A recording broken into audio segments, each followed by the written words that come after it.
디도서 2장 1절부터 15절까지의 말씀 우리 한 절씩 교독으로 읽도록 하겠습니다. 오직 너는 바른 교훈에 합당한 것을 말하여 늙은 남자로는 절제하며 경건하며 신중하며 믿음과 사랑과 인내함에 온전하게 하고 늙은 여자로는 이와 같이 행실이 거룩하며 모함하지 말며 많은 술에 종이 되지 아니하며 선한 것을 가르치는 자들이 되고 그들로 젊은 여자들을 교훈하되 그 남편과 자녀를 사랑하며 신중하며 순전하며 집안일을 하며 선하며 자기 남편에게 복종하게 하라. 이는 하나님의 말씀이 비방을 받지 않게 하려 함이라. 너는 이와 같이 젊은 남자들을 신중하도록 권면하되 범사에 내 자신이 선한 일에 본을 보이며 교훈에 부패하지 아니함과 단정함과 책망할 것이 없는 바른 말을 하게 하라. 이는 대적하는 자로 하여금 부끄러워할 것이 없게 하려 함이라. 종들은 자기 상전들에게 범사에 순종하여 기쁘게 하고 거슬러 말하지 말며 훔치지 말고 오히려 모든 참된 신실성을 나타내게 하라. 이는 범사에 우리 구주 하나님의 교훈을 빛나게 하려 함이라. 모든 사람에게 구원을 주시는 하나님의 은혜가 나타나 우리를 양육하시되 경건하지 않은 것과 이 세상 경욕을 다 버리고 신중함과 의로움과 경건함으로 이 세상에 살고 복스러운 소망과 우리의 크신 하나님 구주 예수 그리스도의 영광이 나타나심을 기다리게 하셨으니 그가 우리를 대신하여 자신을 주심은 모든 불법에서 우리를 속량하시고 우리를 깨끗하게 하사 선한 일을 열심히 하는 자기 백성이 되게 하려 하심이라. 함께 읽겠습니다. 너는 이것을 말하고 권면하며 모든 권위로 책망하여 누구에게서든지 업신여김을 받지 말라. 축복합니다. 함께 읽은 본문을 통해서 성도를 위한 권면과 책망이라는 제목으로 말씀을 나누도록 하겠습니다. 살면서 몸이 아프거나 다치면 병원을 찾습니다.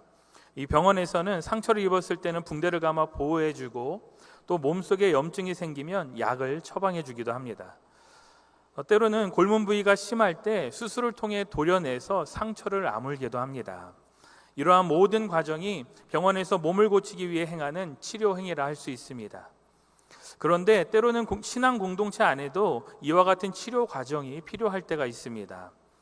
공동체 안에서 나는 그 서로 간의 위로가 상처를 감싸 안는 치료의 붕대라면 잘못을 바로잡는 권면은 약이라고 할 수 있겠고 또 잘못된 길을 지적하는 책망은 골문 부위를 도려내는 수술이라 할 수 있을 것입니다. 하지만 우리의 심령에 상처가 났을 때는 따뜻한 위로와 같은 붕대로 감싸주길 원하는데 이 권면과 책망이라는 약을 처방하고 또 수술과 같은 보다 적극적인 행위에 대해서는 껄끄러워하고 기피하고 싶어진다는 것입니다. 그러다 보니까 교회 안에 위로는 넘쳐나는데 이 권면과 책망과 같은 보다 적극적인 행위에 대해서는 찾아보기 힘든 것이 현실입니다. 물론 과도한 권면과 무책임한 책망은 오히려 교회의 악이 될 수 있는 요소이지만 그렇다고 이 권면과 책망이 사라진다면 이 공동체는 영적으로 건강하게 자라날 수 없다는 사실을 우리는 기억해야 할 것입니다. 오늘의 말씀인 디도서는 바로 이러한 관점에서 기록되어졌다고 할 수 있습니다. 앞선 1장에서 사도 바울은 교회를 흔들고 어지럽히는 대적자들을 향해서 단호하게 책망하라고 디도에게 명령했습니다. 그런데 본문인 2장에서부터는 교훈의 대상이 대적자들에게서 교회 안의 성도들로 바뀌게 되는 것을 보게 됩니다. 이 대적자들에게는 엄중하게 대했다면 성도들에게는 삶에 필요한 아주 구체적인 교훈과 권면을 전하는 것입니다. 바울은 성도들이 가정이나 일상에서 지켜야 할 윤리적 태도를 나이와 성별 그리고 당시의 사회적 신분에 맞춰서 상세하게 가르쳐주고 있습니다. 더 나아가서 성도들이 왜 이와 같은 구체적인 윤리적 삶을 살아야 하는지 그 힘의 원천이 되는 그 근거로 예수 그리스도의 구원의 은혜를 제시하고 있습니다. 오늘 우리는 말씀을 통해 우리의 삶과 신앙을 정직하게 돌아보려 합니다. 주신 말씀을 잘 들어서 우리를 구원하신 하나님의 은혜에 합당한 삶을 결단하는 복된 시간이 되시기를 주님의 이름으로 축원합니다. 복음은 머릿속에만 머무는 추상적인 개념이 아닙니다. 우리의 가장 사적인 공간이라 할 수 있는 개인의 일상과 가정 안에서 살아내야 하는 구체적인 삶의 방식인 것입니다. 그래서 사도 바울은 에베소나 다른 지역에서 이 복음의 진리를 깊이 있게 가르쳤을 때 그 말씀의 결론은 늘 성도의 구체적인 삶으로 기결되었습니다.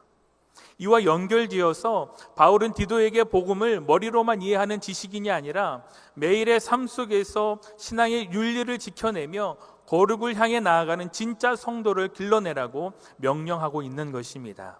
본문 1절의 말씀을 보겠습니다.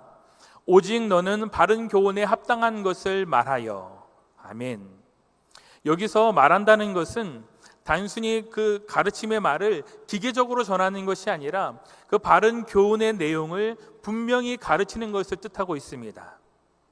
바울은 그 가르침에 대한 대상을 2절부터 10절까지의 말씀을 통해서 순서대로 늙은 남자, 늙은 여자, 또 젊은 여자, 젊은 남자, 그리고 종, 이렇게 구체적으로 이야기하고 있습니다. 그러면서 그 대상들을 향한 바른 교훈의 내용을 이렇게 전합니다. 먼저 2절과 3절의 말씀을 보겠습니다. 늙은 남자로는 절제하며 경건하며 신중하며 믿음과 사랑과 인내하며 온전하게 하고, 늙은 여자로는 이와 같이 행실이 거룩하며 모함하지 말며 많은 술에 종이 되지 아니하며 선한 것을 가르치는 자들이 되고. 아멘. 여기서 말하는 늙은 남자와 늙은 여자는 아마도 서로 부부일 가능성이 아주 높습니다. 늙은 남자와 늙은 여자로 구분은 했지만 연령으로는 약 50대에서 60대 사이의 사람들을 말하고 있는데 다 자녀들이 있고 그 자녀들이 성인이 된 어른들을 말하는 것입니다. 이들에게서 요구되는 것은 절제와 경건과 신중함과 또 믿음과 사랑과 인내함과 온전함, 그리고 거룩함과 모함하지 않는 것과 술에 중독되지 않는 것, 마지막으로 선한 것을 가르치는 것을 말합니다. 이 말씀만 보면 어른이 된다는 것이 참으로 쉽지 않습니다. 어른이 된다는 것은 분노를 조절하는 힘이 있다는 것이고 또 누구나 존경할 만한 위엄이 있어야 함을 바울은 말하고 있습니다. 그리고 옳고 그름을 판단할 줄 아는 분별력과 지각이 있어야 하고 바르고 건전한 태도를 견지하는 것입니다. 여기에 거룩함이 더해져야 합니다. 그것도 일상에서의 거룩함을 말합니다. 그리고 모함하지 않아야 하는데 성경에서 말하는 모함은 주로 사탄의 활동으로 중상모략을 통해 관계를 무너뜨리는 행위를 말하고 있습니다. 마지막으로 선한 것을 가르치는 것은 부모로서 마땅히 가르쳐야 할 신앙의 본을 보이는 것입니다. 이러한 교훈을 잘 받아서 성숙한 어른이 되는 것이 신앙인다운 처사라 할 수 있습니다. 그렇다면 젊은 사람들에 관한 교훈은 어떻습니까? 4절부터 8절까지의 말씀입니다. 그들로 젊은 여자들을 교훈하되 그 남편과 자녀를 사랑하며 신중하며 순전하며 집안일을 하며 선하며 자기 남편에게 복종하게 하라. 이는 하나님의 말씀이 비방을 받지 않게 하려 함이라. 너는 이와 같이 젊은 남자들을 신중하도록 권면하되 범사에 자신이 선한 일에 본을 보이며 교훈에 부패하지 아니함과 단정함과 책망할 것이 없는 바른 말을 하게 하라. 이는 대적하는 자로 하여금 부끄러워 우리를 약하다 할 것이 없게 하려 함이라. 아멘.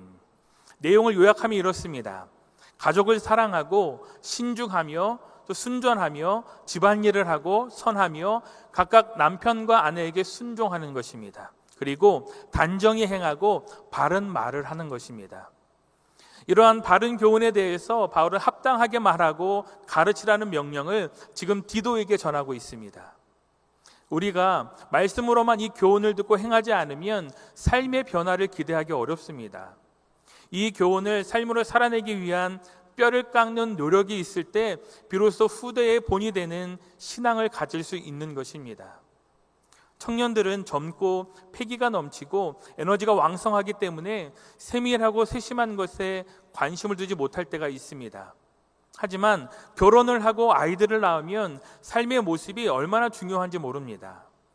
자녀를 양육하는 것이 바른 가치관을 가지고 또 바른 교훈을 전해주면 끝인 줄 알았는데 전혀 그렇지 않은 것입니다. 자녀에게 제일 좋은 교훈은 삶으로 본을 보이는 것이기 때문입니다. 한 기독교 교육학자가 믿음의 가정에서 자란 청년들을 대상으로 설문조사를 한 적이 있습니다. 당신은 부모님의 어떤 모습을 보고 하나님을 믿기로 결심했습니까? 라는 질문에 대해서 대다수의 청년들은 부모님이 교회에서 열심히 봉사하거나 모든 공예배에 빠지지 않고 참석할 때가 아니라고 답을 했습니다. 대신 집안에서 일어나는 아주 사소한 갈등을 해결할 때 부모님이 보여주었던 정직한 태도, 또 고난 앞에서 묵묵히 견디는 인내, 그리고 가족을 대하는 따뜻한 언어 생활을 보았을 때 비로소 부모님이 믿는 하나님이 진짜 살아계심을 느꼈다고 고백한 것입니다. 결국엔 삶으로 보여주는 본이 그 어떤 유창한 설교보다 강력한 신앙 교육이었던 것입니다. 교회에서의 모습과 가정에서의 모습이 너무도 다른 부모에게서 하나님을 의식하는 믿음을 찾아보기는 어렵습니다. 부모도 의식하지 않는 하나님을 자녀가 어떻게 의식할 수 있겠으며, 또 입으로만 전해지는 하나님의 존재를 어떻게 의심 없이 받아들일 수 있겠는가 하는 것입니다. 그래서 오늘 바울이 디도에게 전해주는 바른 교훈을 목회적 관점에서만 바라볼 것이 아니라 우리 모두에게 주어지는 삶의 교훈으로도 받아야 할 것입니다. 세상을 보면 예수가 싫은 게 아니라 예수 믿는 사람들이 싫다고 말하는 사람들이 있습니다. 예수님을 믿는다고 하면서도 예수님과 닮지 않은 신앙인들의 위선을 향해 하는 말입니다. 오늘날 교회의 비극은 복음 때문에 비방을 받는 것이 아니라 우리의 부패함 때문에 받는 비방에 있다고 할 수 있습니다. 그래서 아무리 듣기에 불편해도 이로 인해 반대하는 자들이 설령 나타난다고 해도 교훈과 책망을 멀리해서는 안 되는 것입니다. 늙은 사람들이나 젊은 사람들에게 이 교훈의 말씀을 항상 듣게 하여서 믿는 바에 대해 보다 온전한 신앙의 삶을 살아내도록 서로 격려하며 기도하는 성도가 다 되시기를 주님의 이름으로 축원합니다. 우리는 세대와 성별에 따라 일상에서 지켜야 할 구체적인 신앙의 윤리를 먼저 살펴보았습니다. 어르신들은 인내와 절제로 품격을 지켜야 하고, 또 젊은이들은 순전함과 신중함으로 삶의 본을 보여야 합니다. 그런데 이 말씀을 들을 때 우리 마음 한편에 무거운 부담감이 하나 생기게 됩니다. 바른 교훈은 좋은데 내가 과연 그렇게 살 수 있을까 하는 것입니다. 내 힘으로 분노를 조절하고 내 정욕을 제어하며 일상의 거룩함을 유지하는 것이 과연 가능한가라는 생각이 들기 때문입니다. 하지만 성경은 결코 우리에게 자신의 의지와 힘만으로 이 도덕적인 삶을 살아내라고 요구하지 않는다는 사실입니다. 우리가 그렇게 살 수 있는 근본적인 힘과 출발점이 어디에 있는지 사도 바울은 이어지는 본문을 통해 그 근거를 명확하게 제시해 줍니다. 11절의 말씀 우리 한 목소리 함께 읽도록 하겠습니다. 시작. 아멘. 바른 교훈을 실천하는 가장 기본적인 힘은 바로 하나님의 은혜에서 비롯된다는 것입니다. 그래서 은혜 안에 거하면 그 은혜의 가르침대로 바른 교훈의 삶을 살아가게 되는데 하나님의 은혜가 우리를 친히 양육한다는 것입니다. 12절의 말씀입니다. 우리를 양육하시되 경건하지 않은 것과 이 세상 정욕을 다 버리고 신중함과 의로움과 경건함으로 이 세상에 살고. 아멘. 여기서 양육하되에 해당하는 원어적인 뜻은 어린 아이를 훈육하고 교육하며 성인으로 길러내는 과정을 말합니다. 그래서 하나님의 은혜는 단순히 우리의 죄를 덮어두고 천국행 티켓을 끊어주고는 그대로 방치하는 것이 아니라 우리 삶에 기꺼이 들어와 교사가 되어주시는 것입니다. 그래서 우리가 경건하지 않은 행동과 세상의 정욕을 분별하고 단호히 버리도록 이끌어 주십니다. 또한 매일의 일상에서 신중함과 의로움과 경건함을 선택하며 살도록 우리를 끊임없이 훈련시키는 것입니다. 이 과정을 우리는 성화의 삶이라고 부릅니다. 하나님이 부여해 주신 이 거룩의 개념이 이스라엘의 율법 속에 녹아져 있다가 바울이 이를 복음적으로 해석하고 이제는 복음의 은혜로 거룩이 일상이 되는 삶을 살아가도록 요청하는 것입니다. 이 거룩을 또 존 웨슬리가 이어받아 그리스도의 완전으로 정리한 바도 있습니다. 성화는 구원받은 백성이 거룩하게 되어가는 과정이자 그리스도의 사랑을 일상에서 실천하는 삶의 태도입니다. 그래서 은혜를 깊이 경험할수록 우리는 죄에 대해서 더 단호해지고 거룩을 넘어 그리스도의 완전한 상태인 온전한 사랑을 실천하는 믿음으로 자라갈 수 있는 것입니다. 또 하나님의 은혜는 우리에게 그리스도의 재림을 기다리게도 합니다. 13절의 말씀입니다. 복스러운 소망과 우리의 크신 하나님 구주 예수 그리스도의 영광이 나타나심을 기다리게 하셨으니. 아멘. 우리가 궁극적으로 바라봐야 할 소망, 즉 예수 그리스도의 영광이 나타남을 기다린다고 말씀하고 있는데, 그리스도의 영광이 다시 나타나는 것이 바로 재림을 말합니다. 그래서 하나님의 은혜를 통해 재림의 소망을 갖게 되는 것입니다. 이 소망이 있는 사람은 세상 정욕에 흔들리지 않습니다. 잠시 지나가는 세상의 즐거움보다 다시 오실 주님 앞에 설날을 기대하며 매일의 삶을 성실하고 단정하게 지켜내는 것이 더 즐거운 일이기 때문입니다. 마지막으로 하나님의 은혜는 구원의 궁극적인 목적이 무엇인지 우리에게 가르쳐 주기도 합니다. 14절의 말씀입니다. 그가 우리를 대신하여 자신을 주심은 모든 불법에서 우리를 속량하시고 우리를 깨끗하게 하사 선한 일을 열심히 하는 자기 백성이 되게 하려 하심이라. 아멘. 십자가의 은혜는 우리를 모든 불법에서 깨끗하게 건져내서 결국엔 선한 일을 열심히 하는 자기 백성, 곧 하나님의 백성이 되게 한다는 것입니다. 구원은 하나님의 전적인 은혜로 얻는 선물이지만 구원받은 자의 삶에는 반드시 그에 합당한 선한 행실이라는 열매가 맺히게 되어 있습니다. 그래서 하나님의 은혜를 통해 우리는 바른 교훈을 받아 바른 신앙의 삶을 살아갈 수 있고, 또 이를 통해 맺게 되는 성령의 열매를 통해서 우리가 하나님의 사람이라는 보다 분명한 정체성을 얻게 된다는 것입니다. 기독교의 구원은 은혜로 시작해서 은혜로 완성되어집니다. 그 은혜는 우리의 모나고 거친 성품과 정욕을 그대로 내버려 두지 않고 매일 하나님의 자녀답게 살아가도록 은혜의 손길로 우리를 성실하게 다듬어가는 성령의 역사인 것입니다. 이 하나님의 적극적인 양육하심에 우리 자신을 내어 맡기기를 원합니다. 내 힘이 아닌 주님이 주시는 거룩한 은혜에 힘입어 매일의 일상을 정직하고 깨끗하게 살아내고, 또 이를 통해 세상 속에서 선한 일에 열심을 내는 진짜 하나님의 백성으로 세워지는 저와 여러분이 되시기를 주님의 이름으로 축원합니다. 구원받은 성도는 하나님의 은혜의 양육을 받아서 날마다 거룩하게 자라갑니다. 그렇다면 이 거룩한 삶의 훈련은 어디에서 구체적으로 이루어지게 될까요? 바로 교회라는 신앙 공동체 안에서 이루어진다는 사실입니다. 하나님께서는 우리를 홀로 내버려 두지 않으시고 공동체로 묶어주셨습니다. 그리고 이 공동체가 깨어지지 않고 건강하게 보존되기 위해 한 가지 안전장치를 주셨는데, 그것이 바로 질서와 권위라는 것입니다. 세계에서 가장 높은 히말라야 산맥을 등반할 때 아무리 체력이 좋고 경험이 많은 전문 등반가라 할지라도 결코 혼자 길을 나서지는 않습니다. 그들은 반드시 그 지역에 익숙한 전문 가이드인 셰르파와 동행합니다. 이 셰르파는 등반가들 위해 군림하거나 자신의 힘을 과시하는 사람이 아닙니다.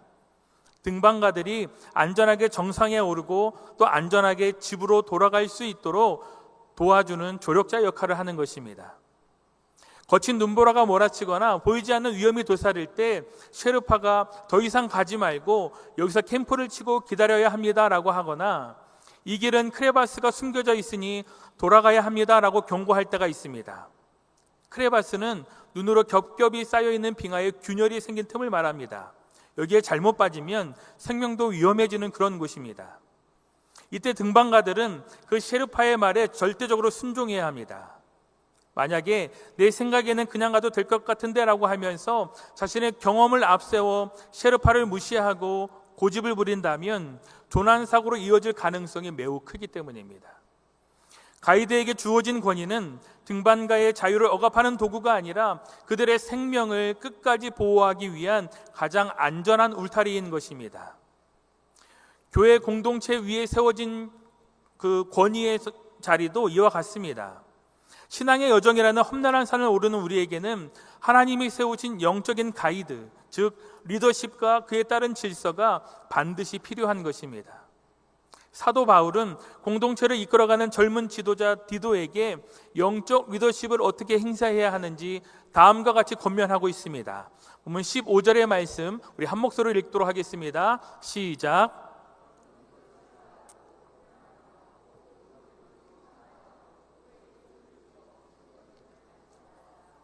아멘.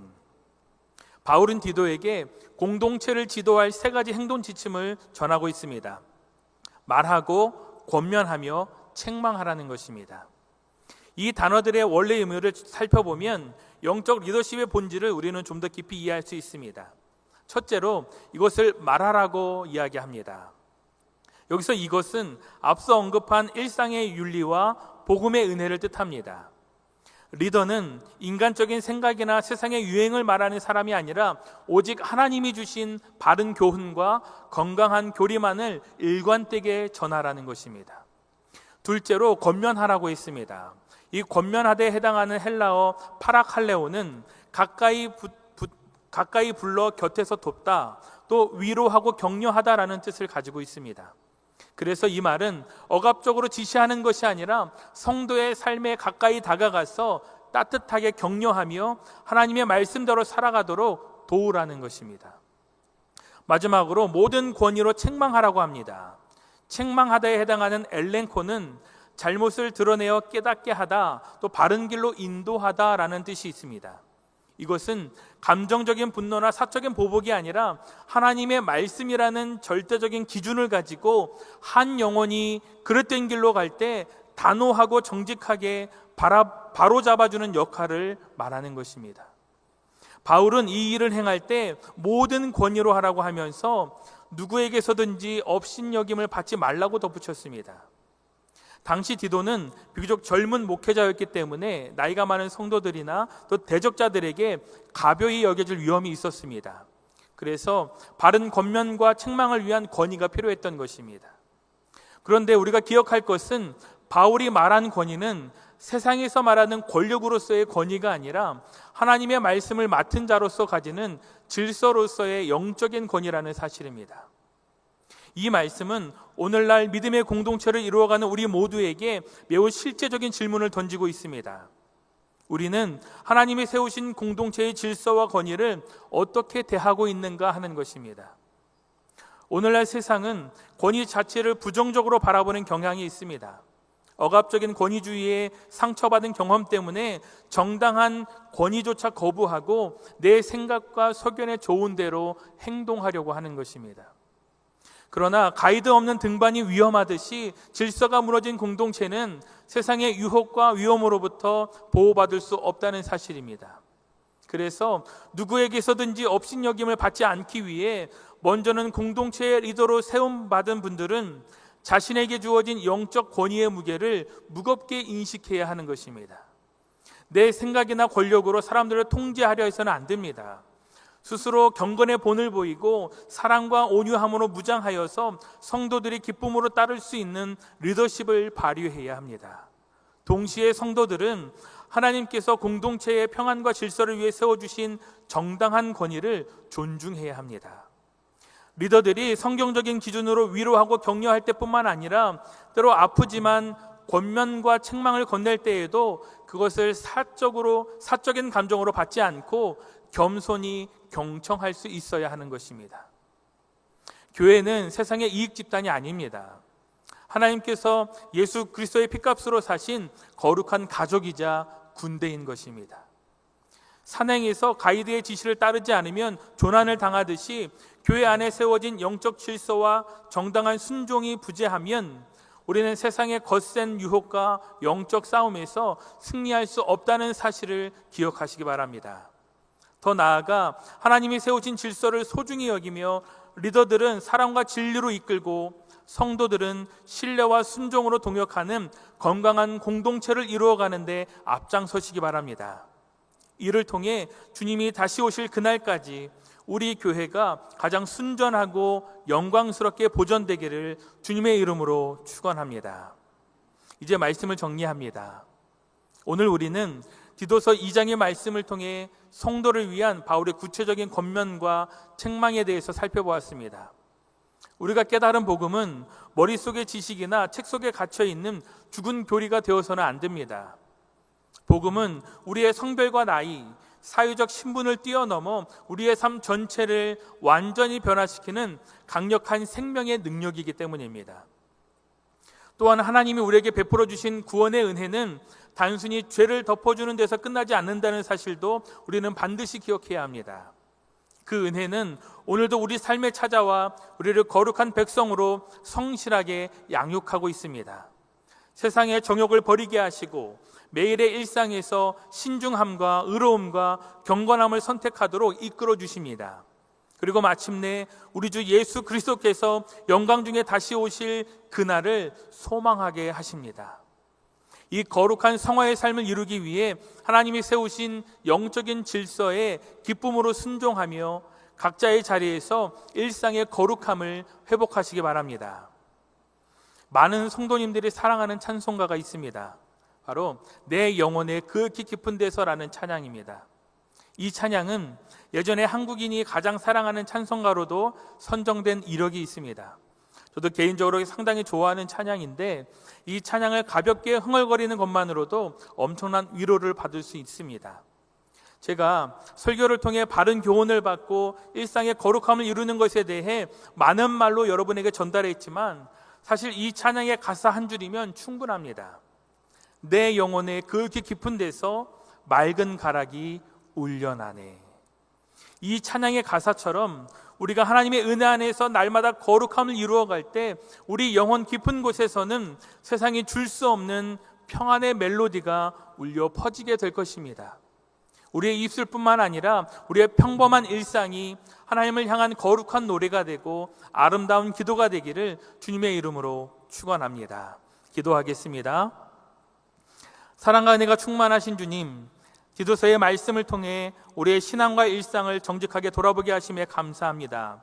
우리가 말로만 구원을 자랑하고 일상에서는 세상 사람들과 똑같이 정욕을 쫓아 살았던 위선을 용서하여 주시고 우리를 구원하신 주님의 은혜를 통해 우리가 친히 양육받을 수 있도록 은혜를 더하여 주시옵소서. 날마다 죄를 멀리하고 신중함과 경건함으로 하나님의 자녀다운 삶의 본을 보이게 하셔서 주님의 핏값으로 사신 교회가 영적인 질서 안에서 서로를 존중하게 하시고 또 사랑 안에서 나누는 건강한 권면과 책망을 겸손히 받아들이는 은혜가 있게 하여 주시옵소서. 이 은혜로 말미암아 주님이 다시 오실 그날까지 우리 공동체가 흠없고 순전하게 보존되도록 인도하여 주시옵소서. 감사드리며 예수님의 이름으로 기도드립니다. 아멘.